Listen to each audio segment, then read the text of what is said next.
Welcome to the Candlelit Tales Podcast. You sound like a same room. Same room. Look at you. Fuck you, no. Yeah, I know. Because we're not going to be in the same room for a while. Because the entire family is decamping to warmer climes for the winter. Decamping. Yeah. As in not camping. As in, we're not upping shticks from here and fucking off somewhere else. It's been a new word week for you, hasn't it? It's been a new word week, sorry. Yeah, it's been a new word week. It's quite confusing. There's another new word for you, decamping. It's like when everybody en masse just fucks off at the same time. I think we're a bit giddy. We need to focus. Rein it in now, Heggerty's. No, I got to play with cats. Rein it in. I gotta say, the black cat, Kalamazoo, she has successfully completed her transition from goblin to cat. She was the goblinest looking thing I ever saw in my life. Bald.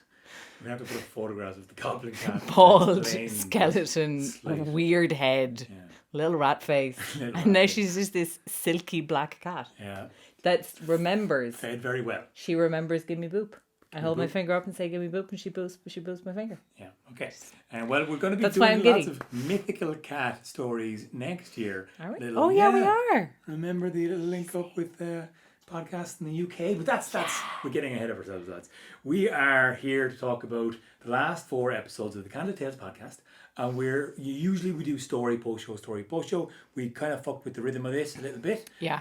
We had an intro argument, which was great fun for our Patreon members to observe. And then we outlined what we were going to do for this season. And, well, we've done 4 episodes. This is now released after the 4th. We're at the midpoint of this series, basically. So we decided we'd do another little check-in. Just the two of us, since I'm here for the weekend. And since you want time off and don't want to work and are cranky and don't want to be forced to do anything, especially not on camera, I thought, right, great, let's do a podcast. Absolutely. Aaron thought, you know who's coming for a nice relaxing visit? Having a first day off in 2 months? I know what I'll do. I'll make her work. Cry me a river. I think everyone should cry me lots of rivers. You know, it's how I get on with you. Otherwise, you're just going to be sitting there playing with cats. I'll having a lovely time. I'll get no crack out of you until you probably get pissed until you start singing Counting Crows, and then you'll wake up. Yeah, that's visiting home. Anyway. That and baths. Cats and baths. Yeah, again, neither of those two things will, interact with you upon, or talk to you about. You can interact with the cats. That's my time with the cats. It's my time with the cats. That seems like this. It seems like this is a you problem. Disagree. Anyway, okay, so this is why we have a business together. We couldn't figure out how else to get along. You're not wrong. I know. You're not wrong. I mean, it was either that or not talk to you.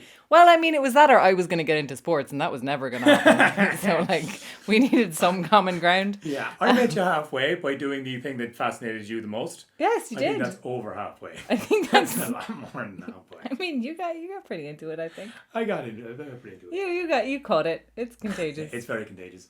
Contagion. Oh, Jesus. It is contagion. Don't talk about cats and stuff. We should talk about the podcast series. Yes. Because we are halfway through. Yeah. We are going to have 4 more. Yeah. We're going to have a story from Oisín. Yeah. We're going to have 2 stories from me or 1 story from me? 2 stories from you, 1 story from me. That's right, because I'm doing Finchem, whose name I keep forgetting, because I'm not quite sure how to pronounce it, but I'm going to figure that out before I record the episode.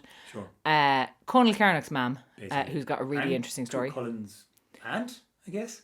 See, it's confusing because she's Crahor McNess's sister, but she's also Ket McMulgoch's sister, and she's Cullen's wet nurse, which is she's also. What's even a wet but nurse? She's a wet nurse that's wet.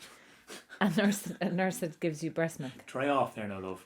No, a nurse that feeds a baby breast milk. Oh, really? It's a thing. Yeah. You remember? You know how babies are. How do they manage that? They're not always great at eating when they're first born. Some of them are incredibly bad at it, and some women don't have a lot of milk. So in older cultures, if your mate had a baby last month, you'd just be like, here you go. No way. Yeah, that's what a wet nurse is. It was fully a thing for a very long time. In fact, I think there was a whole thing where like upper class women just didn't nurse their babies at all. They just found some... You'd get a wet nurse. Like, it was actually a decent job if you had a good supply, because if you keep feeding babies, it doesn't have to be your baby, but if you keep feeding babies, it keeps producing. No way. You just, as long as there's no let up, you just keep on. As long as you just keep Give going. me a baby. Just all right, one keep in, one switching out. off babies. Like, decent gig. Decent gig. So bring back I the reckon. wet nurses, jobs for the lads. Or Okay. Slight problem there. again, gender neutral terms are okay. That's not a gender neutral term, and that had a real weird connotation. No, it didn't. Yeah. Anyway. Don't try milking anybody who's not actually, got a milk supply. We're gonna hear about the wet nurse and the lady. We're gonna hear about the wet nurse. Many a chid to her teeth. Maybe. And, I don't know. And well, she must have if she was a wet nurse. Well, she was Cuchullin's wet nurse. It doesn't mean she was a general wet nurse. She might have specialised. Just in this one time. Maybe. I don't know. Right. I don't know her life yet. Research to follow. Okay, I don't know her life yet, and I might have to make some stuff up. We're going to have that one.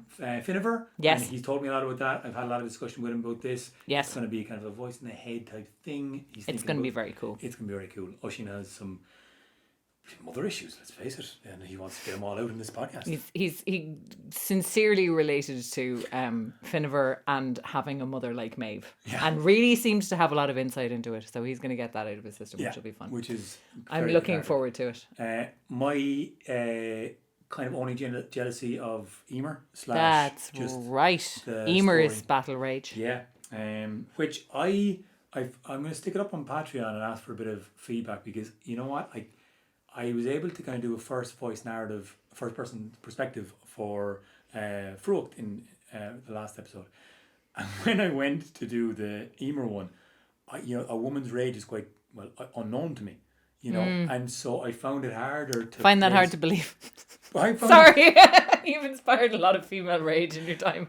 Yeah, okay, I've been on the receiving end. You've certainly met it. I've met it, I've seen it, I've hunkered down and braced myself. That's not the same as... That's not the same. I think it would be good for you. I think it would be good for you psychologically to get into the... And I think I might have to go back to a section of it, and I'm gonna ask the Patriot supporters to give me a bit of feedback. Yeah, workshop it with the Patreons. Because they've been great in the last couple of episodes, giving us feedback for Leg and the music, and she wasn't sure if it worked, and we ended up working on a bit more of a drum beat to follow it through, and the Bowron came in and helped that. So thank you, Patreon supporters, for helping us out with that one. That was cool. More to follow. And then finally, we're going to be hearing about the Morrigan, right? Yes, we're going to be hearing from the Morrigan. Excellent. Which is going to be interesting. I'm going to have to do some... It's going to be interesting.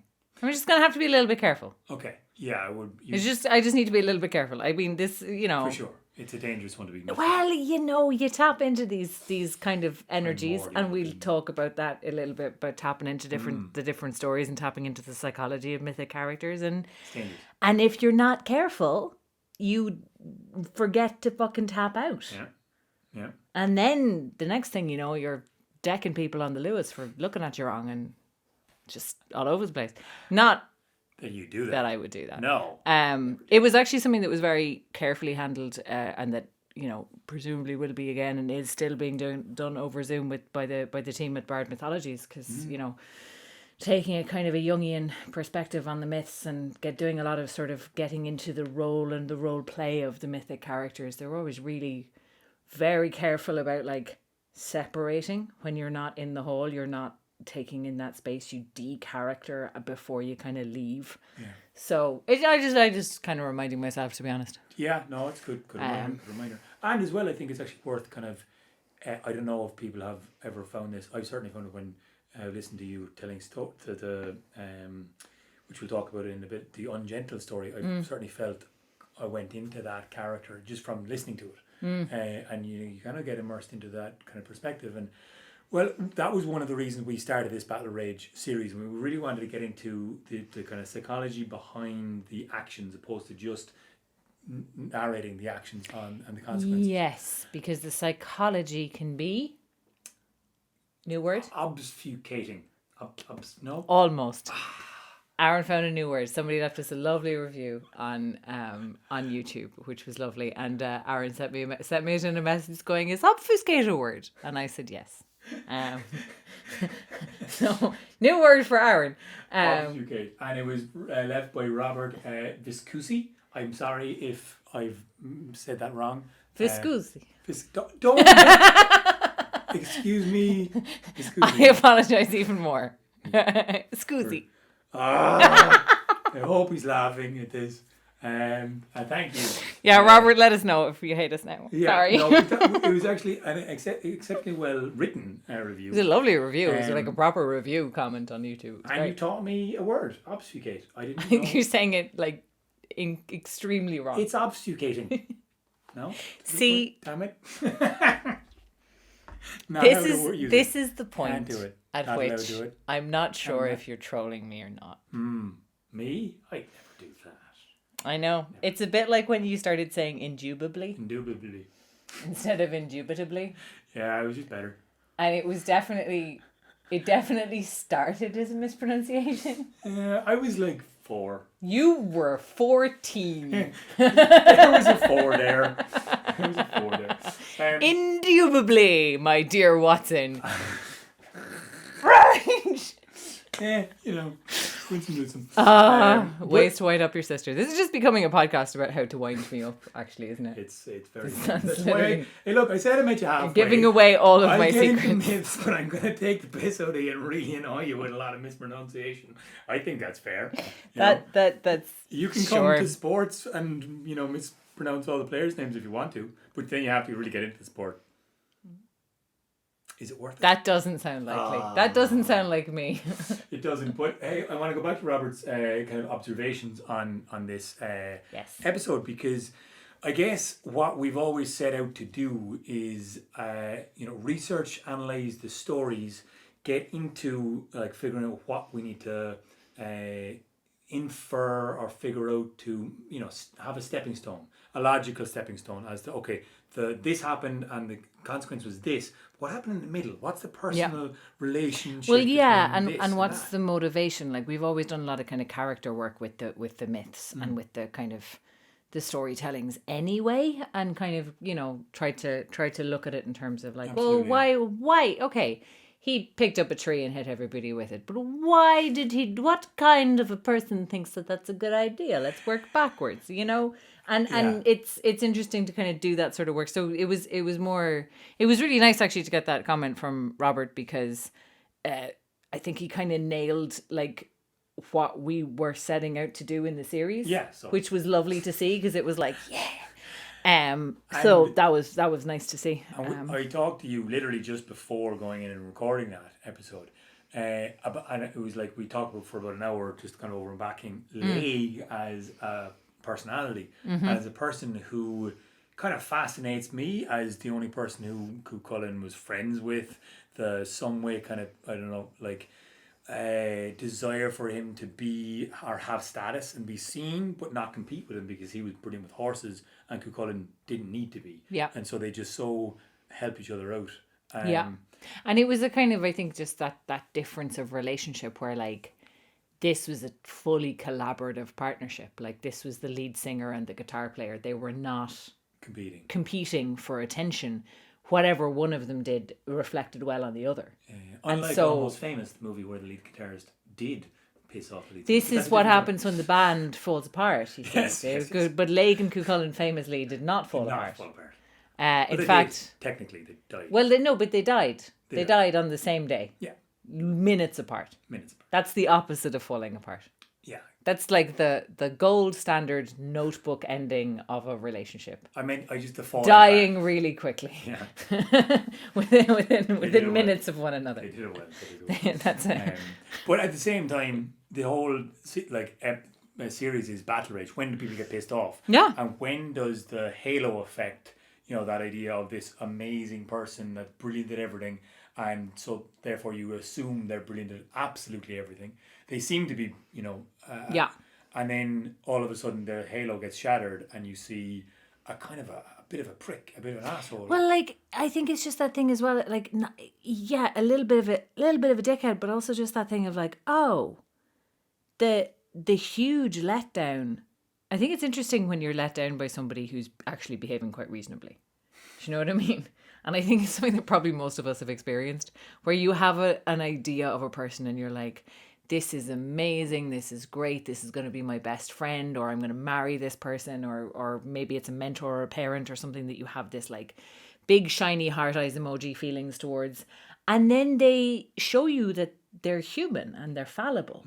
And I think often the reaction is rage. Like the initial reaction is like, what the fuck? But then you kind of reflect on it and you're like, wait, that's actually not like, that's not egregious behavior. That's just being a person. Just the man, like you're up on this massive. You're up on a pedestal, and when you're on a pedestal, there's fucking nowhere to go but crashing to the ground. And so it's. I think it's an interesting one. Like I think that whole phenomenon of like, you know, halo effect and hero worship and all that kind of stuff. Because like you get it a little bit. You get a little bit when you're a performer, from people in the audience. Sure. You know, and as an actor, and they know you, and well, they think you're brilliant, and I'm like, I'm a gremlin who hides in my room. This is my most effusive and communicative, is like when I'm on stage telling a story, and for the like hour or two afterwards before I crash, and like that's. You know, that's my golden time, and I'm amazing, and I'm shining. And that's a great version of me, but it's a very narrow bit of like the totality of my personality. And I think that's true of most performers. Yeah. Like that's not the totality of who you are. Who you are on stage is very much a persona. Yeah. But people can latch onto it. And again, it's that thing of like, well, you're good at telling stories, so you're probably going to be good at this other thing, and not necessarily. But you were the one who kind of. I'm real bad at a lot. I will vouch for that. 100% vouch for that. You said it though. 100% vouch. On record. No, I don't hide it. You're also very good at other stuff. So, like seeing, I was talking to you about it. I was like, okay, so this is the character I'm really interested in. You know, figuring out the most interesting thing that happens to him. We've told the intoxication of the Ulstermen a number of times, and we've tell it a lot. You know, tell it as a song. Have a chorus for it. Great crack. If you've ever been to any of our live shows, you've heard us singing the lash again. We kind of wheel it out on special occasions. Yeah. Yeah. And so then the idea of Laig being stuck in this burning building after Cuchulainn jumping up and that kind of halo thing having been shattered at this stage. He's gotten really pissed off. They've driven down. He kind of got them lost in a drunken stupor, as I kind of found through the telling of it. And then they're in this burning building, and suddenly he sees all these wild idiots running around the place, kind of like wild horses. And you were the one who pointed out how he basically lashes them together, like arranged. It was an interesting one where the image that popped into my head was the charioteer tarot card. Which is a picture of a charioteer with a horse going one way and a horse going the other way. And the whole kind of meaning behind the card is like, get the fucking horses pulling in the same direction and you're absolutely golden. But if you don't get the horses pulling in the same direction, they're going to pull you apart. And that's the crux of the charioteer. So that image flashed into my head when I was talking to you, and I was like, oh, he charioteers them. Like that's his skill. Yeah, and that's what I spent an awful lot of that episode, possibly more than I had intended, was talking about between the black of Sangin and the grey. Because that's what he has. He has these two incredibly powerful magical horses, and could literally rip him apart. And he's got the rein wrapped around each hand, and they will pull him physically pull him apart, which is a really cool symbolic. I lost. Symbolically. Aha! I told you it was time. I just let you do this out of that one. I got there. You got there. Speaking of getting there. You finally recorded in the Ungentle episode. Sure did. Like 2 days before. 2 days before release. I didn't even know what episode you were going to do. I didn't either. Brilliant. Fair play to you. You got it done. Got it done. I kind of went with the one that I felt like, because I had actually thought about it less than the Finchem one, because the Finchem one has a lot of like interesting interrelationships. Right. Because of one of her brothers is Crohor MacNessa and one of her brothers is Ket MacMulloch, the warrior of Connacht, and I haven't quite figured out how the fuck that works, because Ket is not Crohor's brother, and Finchem is not Dectera's sister, or like that's not the way that she's. Yeah. So there's a lot of kind of weird stuff in the mythology about like who's related to who. Yeah. Because like Conall Carnock is by that like Conall Carnock and Cuchulainn are cousins. Yeah. But they're never referred to as cousins. Never. They're never referred to as first cousins at all. And Ket is like Conall's fucking nemesis. And are they ever called uncle and nephew? Never. So I think there's something in there about foster relationships, and I think there's something like, because I think that that's a really important thing that tends to get lost as well, is that the foster family becomes more important than the birth family in some ways. So anyway, there's a lot of stuff that I wanted to kind of like reflect and think about and dig into to do that podcast, and I have not had a single minute because of all of the things that I keep being like, I have time. Boom, no you don't. Like this has been my month. But fortunately, the bonus to all of the work is we got Arts Council funding for a project next year, and we're so excited about it. That is very exciting. So we are working our asses off. We are working our asses off. We're getting there. This is, can we talk about that? Oh yeah. This will go out afterward. This will go out after we've talked. Well, yeah, no, because we partnered with the Civic Theatre and Swish Boing Games. Malcolm. Swish Boing Games? They changed. Did they? Yes, they did. Oh, Mufti became Swish Boing Games? Yes, because they found out that their old name was accidentally very racist. Oh dear. Yes. So they changed the name. Maybe we should cut this. Nah, fine. Okay, go ahead. Anyway, the Civic Theatre in Tallaght set up a mentorship program with us and Malcolm, who was the founder of Swishboing, and they mentored us in game. So Malcolm's whole thing is playing games and different ways of doing games, and we were trying to find ways of doing narrative games. So we came up with an idea to do a game in 3 different schools in Tallaght who agreed to be part of the pilot program. You went to Berlin to be on television. Yep. Thank God Jay O'Connor stepped in. Thank God. My friend and dungeon master.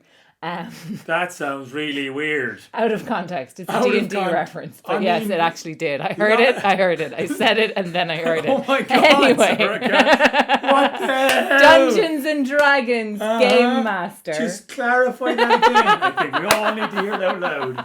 Jay is not your sex dungeon master, which is exactly what everyone heard. You did not have to say it. We heard it though. I have to say it when you hear it. Didn't actually. I did. Anyway. Weird. It's a Dungeons and Dragons reference. Emphasis on the dragons. Okay. Anyway, Jay stepped in and we were able to actually run the thing. Yeah. And like I would have massively finish the game. Actually constructed the game as a game. Jay was already, in fairness, Jay was already involved because and had run a couple of game sessions for us. Yeah, and we were up to speed. We were getting there. But it just ended up being kind of like you and me for the first half and me and Jay for the second half, and it was great. It was really cool. We did these 6 workshops in Tallaght and had kids basically. It's a kind of role play storytelling game. I love that we get to tell them back a finished story at the end of. Which is very cool. Yeah, it's a creation of a myth where kids basically come up with all of the ingredients. They get to play in the world that they come up with, and they involve themselves to roll, and nothing can be unbroken once it's said, it is heard. There's lots of lovely magic to do it. There's lots of lovely magic. So they ended up being great, and we put in the Civic helped us put in a really strong application to the Arts Council. Thank God for the help. And the Arts Council said yes.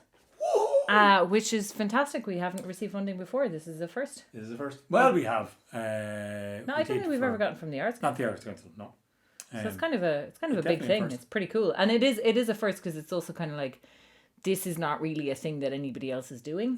This kind of narrative games, particularly kind of in terms of arts programs in schools and creative writing programs in schools. So it's kind of new territory. It's very cool that they decided to take a chance on it. But again, delighted. the learning through game, the psychology of adapting, of how to grow empathy, listening, creativity, imagination, the explorative aspect of the game, and how that will be so transformative, hopefully, for a lot of these kids. But I'm really excited about it. Yes. So that's massively exciting. So yeah, we've been doing that and other things for the last while. So that is one of the reasons why I didn't get the podcast recorded till 2 days before I went. But luckily, I guess this happened with my leg story. I went looking for details about the Grave Maca and the Black Ashang and the training and how did that happen. And you can't find the missing block sometimes that you want. Yeah. You know, read loads of versions, and people are always asking me where do we get our, you know, versions. I oftentimes just Google the hell out of it and go down vortexes. Yeah, you go down little rabbit holes. So I did actually very little of that for this story, because I had come across the Nessa story in Lady Gregory's Cuchulainn of Mortevna. She gets about 2 pages. Yeah. Which is kind of typical of Lady Gregory telling the female characters. They usually get about 2 pages. And Nessa's whole thing was that she used to be called Ailsa the Gentle and was spoiled rotten, but the only thing she wanted was tutors. And then her family were all killed in a raid. She murdered them all, and then had that encounter with Cafa where she decided to, you know, either you could tell that as a rape, but you know, 100%. Generally I've steered away from that, because I think there's too much of a kind of a. I'm just gonna let you adjust your bandage. Sorry. Knee bandage. Knee bandage. There's kind of, I don't know, it's a little bit of a trope of like powerful woman is raped to kind of put her in her place, like, and it's you don't have to tell it that way, so I don't. Yeah. Fair. But yeah, no, that was kind of, I had the bones of that story, and I had the bones of that story for a long time. And I had told it at shows a lot. Yeah, I've even told the story of Nessa. Yeah. Anyway, so it was easy enough to just kind of slip into first person. As somebody who's also quite a bookish kid. You could relate. I could definitely see the whole kind of thing of like, oh, you just want to know how everything works. Yeah. And talk to grown-ups like they are your peers. And some of them are really weirded out by that, and some of them love it. Yeah. And that was kind of who Ailsa was then, and that was very clear to me. And you were like, you said, was it in the post show or one of the pre-shows rather, that you were like, I'm not, or was it maybe just a phone call beforehand, that you were worried about getting into the first person thing because you're like, I'm not really an actor, and but then like straight away I heard that, I was like, well, there you go. You just completely leapt into that mindset. She was a little bit more Scottish than I meant her to be, but anyway. I didn't hear it. Did you not? No. I was so conscious of rolling my R's too much. I was like, fuck. But I didn't really. I actually fully credit Dungeons and Dragons for that, because I've been playing that since lockdown intensively. Yeah. And that is all it, just getting into a persona and putting on a voice and doing the thing, and I was like, oh, that's actually quite transferable. Yeah. that's actually a thing that I do quite regularly. Cool. Yeah.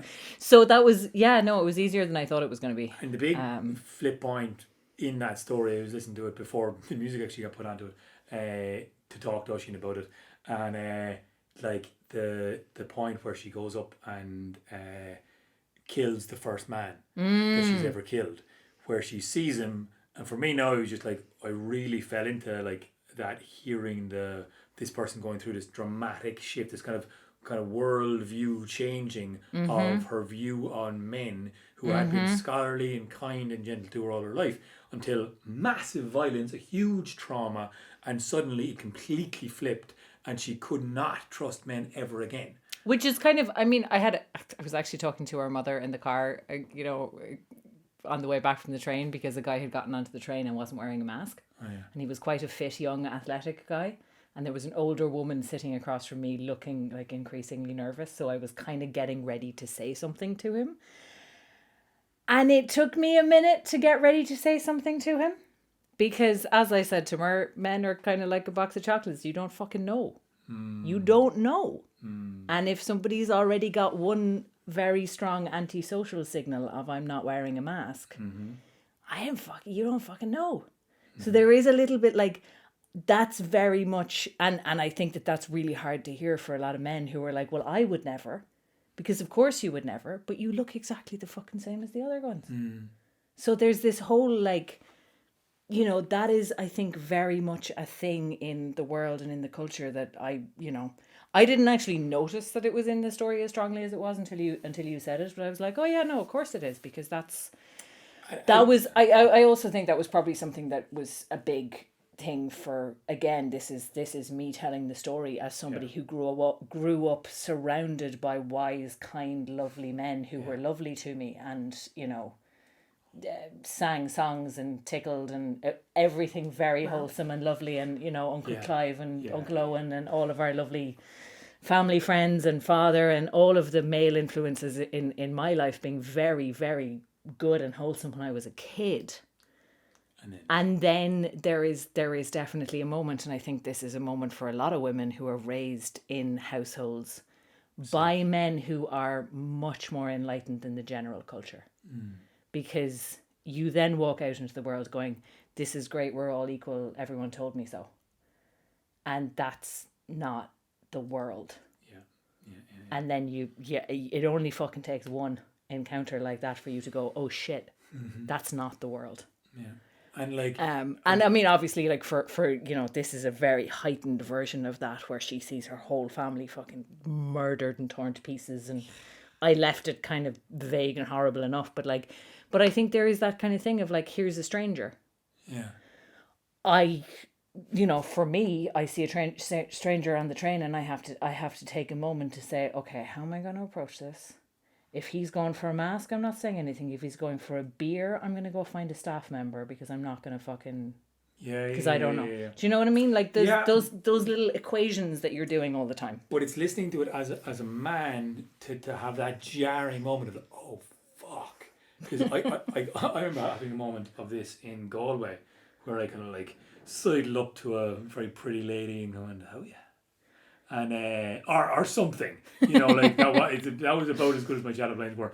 And I was like, do you like to look at me? Type of a thing. And she didn't at all. She decided I was an arrogant arsehole. She projected all of the... This is that female rage that we were talking about before. I was you know, I didn't know what to do. I was going, bye then. Okay then. Okay. Yeah, I'm not actually an arse, but I'll leave you go. Do you know what? That's fine. That's fine. You know, she had me pegged as handsome and therefore arsehole, because of the previous probably handsome arsehole that she dealt with. Probably, so, you know, therefore I was like, the only way to win this is just to back away kindly. And there is no winning. This is just like, okay, yep, cool, bye. Yeah. But not to exacerbate it, not to go into it, not to go, I'm not an asshole. You know, like that's what an asshole does. Well, but it's also, I mean, I think it's a very understandable reaction. But my observation there, when I'm not in that conversation, I think it's a very understandable reaction. Whenever I hear it, I'm like, oh my fucking god, the rage. Because it's not the point, but like it at the same time, out of it, I'm like, that's I get it. I get why people react like that. And again, you like, I didn't know what kind of woman she was going to be. She seemed like she might be lovely and kind of blah. And then she had you can't tell what doubles or which side of the sword you're going to get. You know, of anybody. The problem is when you're more vulnerable than the opposite, then you're always, you have that. There's a different dynamic. It's the wonderful Margaret Atwood quote of men are afraid that women will laugh at them, and women are afraid that men will kill them. Mm-hmm. And like, I think it's re-quoted a lot for a good reason, which is the fundamental terror there is just very, very different. Speaking of cheering you up from terrors, I have a early Christmas present for you. Oh, no way. Which is bringing on after. So I had the privilege of tuning into her story. It's so fucking pretty. I was delighted. I was able to tune into her story. Melanie Lynch was interviewing. Mel interviewed Karina. And Karina has done an amazing job of rewriting the stories of the women in Táin. And her daughter did the illustrations. And it's beautifully concise. It's a work of 10 years going back. She's been working on it for retelling stories from women's perspectives in the Bard. And like, it's absolutely beautiful. I've heard Karina reading her stories at the Bard, and I have always been absolutely blown away. So when I saw the news, I wasn't able to catch the actual launch, but when I saw the news, I was so fucking excited. Yeah, very excited. She starts the Táin with NASA. So her retelling of it is obviously different. She's a different human being. Obviously, beautifully complex. She fits so much in there. And I'm really looking forward to you reading this now after telling your version of it. Totally. So and I encourage you all to go out and buy that book. Go on to CarinaTynan.com. CarinaTynan.com. We let's definitely put this in the show notes. We will, absolutely. Because I'm very excited. Thank you. Excellent very Christmas present. Seeing as I'm abandoning you for Christmas, I thought. Yes, decamping. I'm uncamping. No? No. So pretty, Aaron. Oh my God. It's very pretty. So enjoy that. Class. I read definitely the fan will. story as well. It's beautiful. Which you managed to tie in there unexpectedly. So go check it out. Now we're on to the third story, which we just listened to. Which we just listened to, which was a beautiful retelling by Rue of Cuchulainn and Ferdia's relationship. And the love story that we finally got to do. Finally, gay on. So you talked to Rue quite a lot about this. He and I had a lot of conversations. Well, Rue had started researching it by reading the various different versions of the fight, because in the dialogue of the fight, where they fight at the ford and Cuchulainn kills Ferdia with the gay bulgur, which he's put so much like foreshadowing of that in the story, which was brilliant. There's all of these exchanges where they kind of say to each other, hey, remember that time when this happened at Scotch Island? Or remember when that happened at Scotch Island? Or remember when I saved you? And remember when you saved me? And it's in that, and it's in the Lament that actually a lot of the stories are kept. Brilliant. Because there aren't really stories of them on Scotch Island. But there's also like, it's so fucking clear and obvious in any of those versions, even if you just read the Lament and how much of it is about Ferdia's body and the love for Ferdia's body, like the physical love and attraction. It's so very clear that they are lovers. And that they shared a bed on Scotch Island. And it's one of, I think it's one of those things that happens a lot in kind of, in queer, the kind of erasure of queer relationships or of non-heterosexual relationships. You see it coming up through history an awful lot where people are like, oh, they were just really good friends. Really good friends who were both, both women and lived together and had a dog named Sappho. But considering how beautiful Cuchulainn is, how kind of slight of boyish he is in his looks. I mean, it's a classic twink and bear combination. It's a classic combination. It's a classic for a reason. It's great, and like just the contrast of their characters. I can't believe you just did that. Ruined Cuchulainn for many people. Look, you're trying to tell me Cuchulainn is not a twink. Just like that no. specific thing, I wouldn't. He is such a twink. Mm-hmm. He's a twink. Mm-hmm. You're just gonna have to live with Cuchulainn is a twink. I said it many times. I'm standing by it. That's why we love the interpretation, which is always down to the personal opinion and your own image. But it was great to actually hear Rue's exploration of their background and how they got to know each other, and like the fact that Ferdy goes into his battle rage from the very beginning, and we're already in that. Yes, and we're already kind of dealing with that before we're and the way that I love that he actually kind of pulled apart how they improved each other. Yeah. Because that's one of the things we hear is that like they, Ferdia stayed on for like essentially an extra term. And they made each other better. Yeah. But like actually pulling apart. To train with, and it makes sense. If Cuchulainn's always quicker and faster and better, he wins every battle quickly. He can't actually train. He's just showing off each time. Yeah. And Ferdia must have felt like that up until the point that Cuchulainn gets there. And then finally we hear the line. You get the lines quite a lot of like, now finally they were able to excel or become better. They were finally able to, and also to learn from each other. That like Cuchulainn was able to learn the temperance of Ferdia, and Ferdia was able to learn a bit more of the kind of improvisation of Cuchulainn. And I think that's a really nice kind of contrast as well of like Ferdia as the person who studied the rituals and who did the battle feats before battle and who did the whole went through the ritual, which I think is something that we don't often talk about on the podcast, or maybe we do. And I forget because I always forget what I say after I've said it. Everything. But the personal memory is just out the window. None. Reads, Zero. She reads it. How do you remember all the mythology? Because I delete everything else. There is no personal. There is no. It's all a big blank. So comes up and goes, "Hey, do you remember me?" No. Just FYI, she won't. Probably. Just tell me your name and say where we met. Get in there. Just get in there real quick. So that includes you. Hi, I'm your brother. You may know me from such times as your whole childhood. Yeah, all those things. I get context cues, it's fine. I can usually figure you out. It's a mild form of brain damage. Like if you're listening, you're missing a lobe in there somewhere. I don't know. Okay, I'm tired. We're tired. I'm gushing about this podcast. Stop. Also, Rue did all of the music for that and all of the post-production and all of the everything for that, which I think is worth acknowledging. In fairness, you can really tell he's really in tune and sync with himself. He managed to really beautifully pace it, a couple of beautiful silence at the start, just to like change scene. So I really, really enjoyed listening to that. So well done, Rue. Yes, beautiful piece of work. So that was an entire solo project, which is unusual.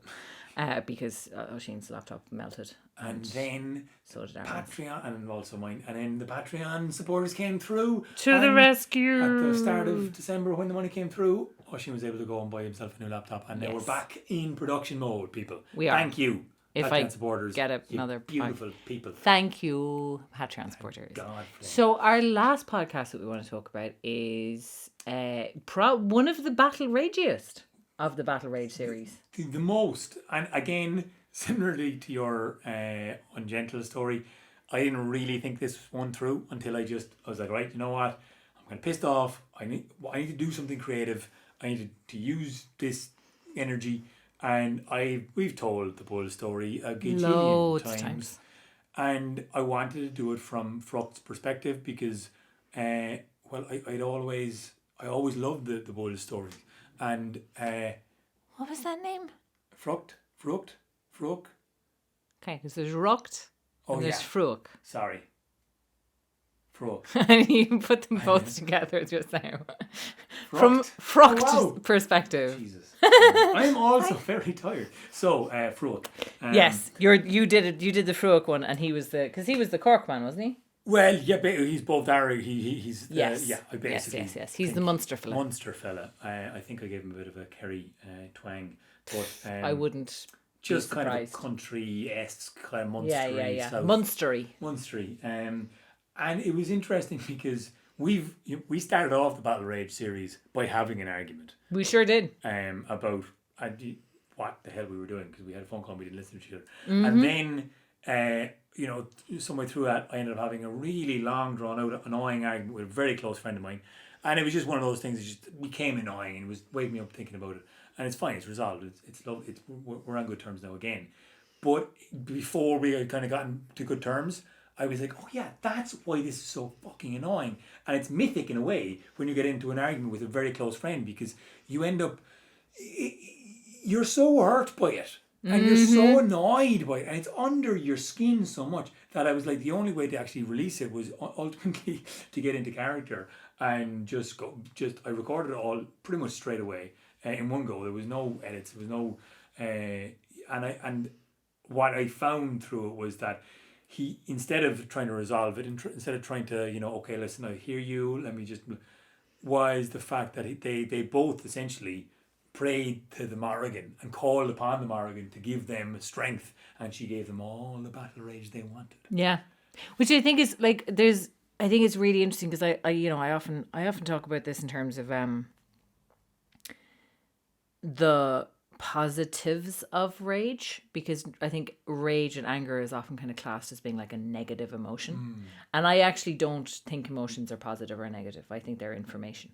You're right. And they're, that's kind of how I try and look at my emotions, is like, this is my body telling me something that my brain hasn't picked up on yet. So if I'm frightened, I need to look around for, why am I feeling unsettled? Why am I feeling frightened? Is there something in the environment that I need to be aware of?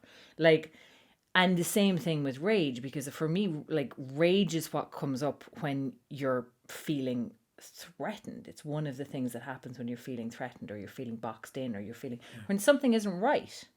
Rage arises. It doesn't arise out of nothing.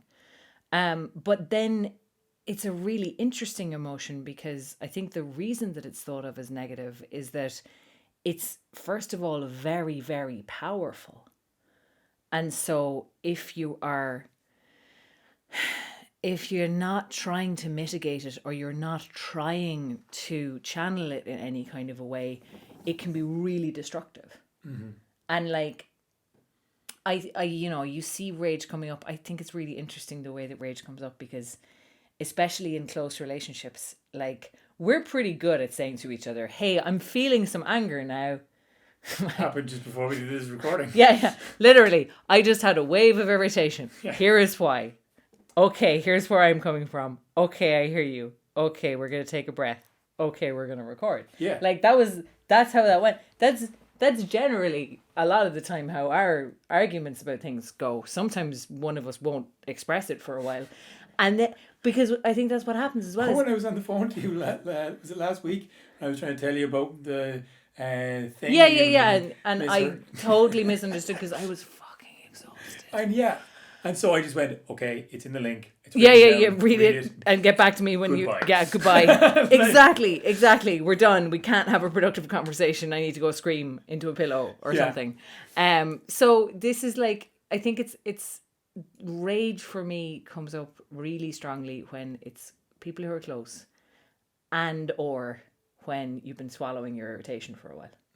Because you really notice when people go fucking nuclear, when they're like, I have been swallowing a rage for a long time that I didn't actually tell you about. It was there and I was dealing with it, and now I feel like I've built up a credit score and I'm cashing in my chips. Do you know what I mean? Yeah. Where you can kind of get into that situation where like, and I think it's really, for me, that's why it's really important to kind of practice being assertive about rage and kind of saying, actually, I'm having a feeling about this. Yeah. Because in my experience, if I let it fucking build up. Oh, Cali comes out. Oh, absolute full burn the entire fucking earth down, scorched earth, no survivors. Like that's how that works. You have witnessed. You have occasionally provoked. You have certainly witnessed. Yeah, I think you misnamed me. I think I was Scar, to be honest. Yeah. Fucking chuck you into a herd of wildebeest, so I would. Yeah. True. Like, but it, when it comes out very viciously. But I think that that's like the interesting thing about the way that these characters deal with their rage is that it's coming from that place of righteousness and that place of intimacy of like, you did me wrong. Yeah. And then also, I think the shape-shifting thing is fascinating. You mentioned that before, which I think is a fantastic point, that like, because as you said, we're constantly trying to adapt, change, morph, change the situation, transform our emotions into something slightly different. But if it's underlying, if it's there, if an unprocessed feeling is still there, it doesn't matter the situation or the attempt to gloss over or if you're annoyed at somebody and you fucking decide we're going to go on holidays together and have a nice weekend and forget about our argument, you're going to fucking have an argument, you're going to push them off a cliff. Don't do it. Relationship advice, everyone. Yeah, relationship advice from a committed relationship person. So like, there's that thing of not process, but I also think there's something as well about the shape shifting into different situations, into different beings, and the fact that they both deliberately call it back every time, because they're changing shape to try and overcome each other. Yeah. They're continually locked in this rivalry. They're continually drawing back down on that rage. And they're refusing to let go of it. Completely. And they're completely refusing to see each other's perspective. And so they're getting more and more, like, ironically, the more they transform, the more locked in they're getting. The more actually fixed they're getting. And because that's one of the things that rage does as well, is it fixes you into your position. Because you're like, I am right. I'm standing here. I won't be moved. Essentially, what I tried to convey was that they were losing all of their humanity the more they went into it. And the more enraged you become, the less empathy you have or you're capable of, and you can see that in history. If you become fully enraged on the battlefield, it doesn't matter who you're up against, because you just see red and you don't see anybody, you don't see any consequence, and you only see, I think, a justified you see justification, and then like we tend to do with all of our emotions, we then tend to rationalize them. And if you rationalize your rage, you come up with righteousness. Oh, And then if you're in righteousness, well, I can't be doing the wrong thing because I'm the good guy in this story. And you cast yourself as the righteous one, then the ends justify the means. And then you get all kinds of fucking horrible behaviour. Yeah. And like you can see it playing out. You can see it playing out on big scales and little scale where people are like I think that's one of the interesting qualities of rage is that it fixes you. Yeah. And it makes you inflexible, it makes you rigid. Because you kind of have to, if you're protecting yourself, you have to get really firm and plant yourself and go, no, I won't be fucking moved. And sometimes that is needed. Again, in the world, sometimes fucking standing there and chaining yourself to a railing and saying, I'm not fucking moving is exactly what you need. And like going out on the streets and marching and saying no, like that's rage as well, which is and again, it's not a negative thing. It's not a negative thing. Positive, not negative. It's one of the ways to rephrase good and bad or positive, negative is what is fruitful, what is a fruitful outcome, and what is a non-fruitful outcome. And if rage can lead you to a more fruitful outcome, or if having rage and channeling it into a more fruitful outcome can be used, then do it. But if you give yourself over completely to the rage, as this story shows, you will get nothing but rage given back to you, and you will completely lose your humanity in doing so. I think it's an interesting one. Like we know in Ireland as well very well the kind of history of feuds and of holding on to things through generations. And of shape-shifting through years and through generations and through families and through cultures and through tribes, that you do still you get those locked in kind of attitudes. Oh, you should hear my father when the Kerry football team are playing. Like, he doesn't watch football ever, and he absolutely hates them. Like, for no real good reason. Kerry, I've very many lovely Kerry friends. I've never really met a bad Kerry person, but when they're on the field, oh my God, the worst. That's same with Kilkenny Hurlers. That's a fairly benign example of these kinds of things, I think, because Have you been in the room with Tony? I have, but I also am very aware that this is not a country where we need to silo our sports fans. Yeah. They don't need armed escorts going in and out of the pitch. You'll see the same color, the two different colored scarves walking to the same stadium together. So like that's a relatively benign version of it, but I think it's also just kind of interesting, like how that can, if we decide to hold on to it and we decide not to see from the other person's perspective, like you said, it's limitless. You're never going to run out of, because you're never going to run out of reasons to be fucking annoyed at somebody. People are so annoying. Well, it's that case of, it's actually interesting, but that case of being locked in, you forget about all other things but the wrongdoing. And the transcendence in GAA, if I dare to call it that, is that the game is always the winner. Ultimately coming together to play the game that is sacred and ancient and ancestral is more important than the actual locked-in outcome. Are you still trying to get me into sports? No. But I am explaining something that I'm going back to. It's a very nice metaphor. I like it. It's very good. But I have watched hurling. I do like it. So I just think because there is a higher observation that kind of channels the rage away. It channels the rage away from the personal. Yeah. And into something that is bigger than yourself, which I think is the transcendent quality of sports in general, is that you're striving for something kind of beyond you. And then you see it in the opposite point with soccer, unfortunately, where you get huge violence coming out, and I oftentimes think it's because there's no valve, no release. There's a fucking 90 minutes of no valve release. At least in hurling, you get like a fucking point every minute. That's my theory on sports. It's your theory on sports. I'm not going to speak to sports because I don't know. I assume that those two ones that you talked about are different. Yes. I know that. I'm kidding. This is you trying to wind me up. Yeah, a little bit. But you can't do that now.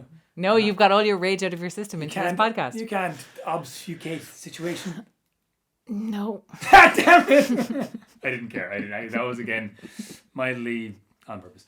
All right, listen, we're gonna wrap it up because we've been talking for ages, and my girlfriend's. You know what's really funny? I think I also mispronounced obfuscate. Obfuscate. Because it's either obfuscate or obfuscate, and I'm not sure how to land on that. It's really hard to know where to put the emphasis on the correct syllable. Yeah, like it's very confusing. It's very confusing knowing how Hopefully to. you're not confused. Do you know what? The pronunciation obfuscated all of the words in that.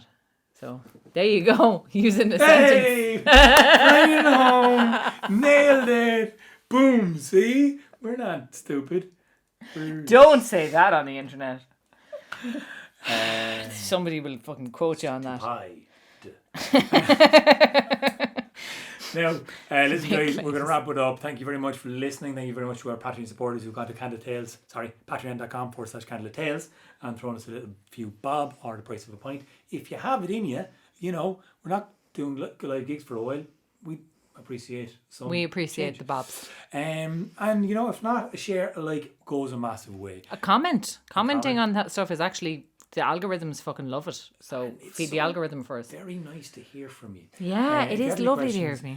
We are going to have a new storytelling course in the new year. We are. And we'll probably be starting that in around February.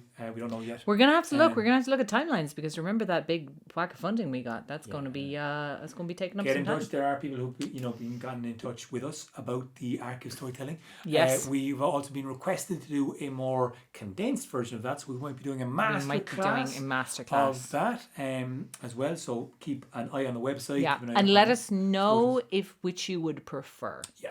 Would you prefer 6 weeks.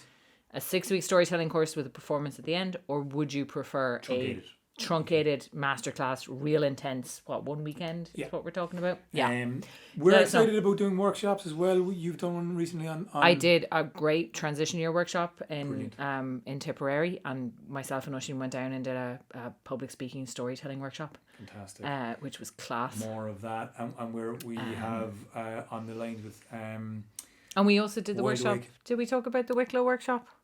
yeah, we did. We did. We talked about the Brownlaw workshop Brown already. Law That's workshop right. We is had a up chat there. about that. We have a number of workshops up on the website, and we're We do. excited to kind of use them and put them Yeah. on. If anybody is interested in any of those workshops, have a look at the website and drop us a line. Absolutely. Because a lot of them can be adapted for online as well.